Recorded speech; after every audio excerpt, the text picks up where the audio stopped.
Good morning 8th class. हम कर रहे हैं पाठ 4 दीवानों की हस्ती। तो इसका है ये तीसरा। पहले 2 पद्यांश हमने कर लिए हैं, आज कर रहे हैं इसका तीसरा पद्यांश है। किस ओर चले यह मत पूछो, चलना है बस इसीलिए चले। जग से उसका कुछ लिए चले, जग को अपना कुछ दिए चले। प्रसंग है प्रस्तुत पद्यांश भगवती चरण वर्मा द्वारा रचित कविता दीवानों की हस्ती से लिया गया है। इस कविता में कवि ने मस्ती के सुंदर आलम का जो है चित्रण किया है। तो व्याख्या है इसकी।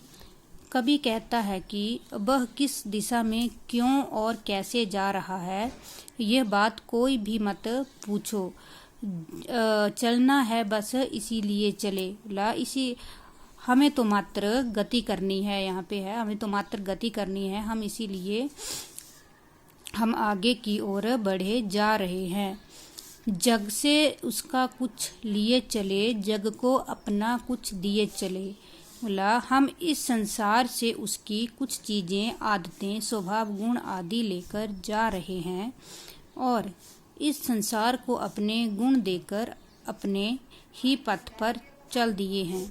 हम आगे की ओर बढ़ते ही जा रहे हैं।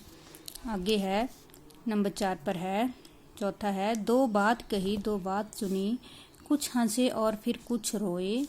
छक्कर सुख दुख के घूंटों को हम एक भाव से पिए चले। तो प्रसंग इसका सेम ही है। इसमें जो है कवि ने मस्ती और दीवानगी का सुंदर वर्णन किया है। व्याख्या है इसकी। कवि कहता है कि 2 बात कही 2 बात सुनी। बोला कि हमने लोगों को अपनी कुछ बातें कही और लोगों की कुछ बातों को सुना।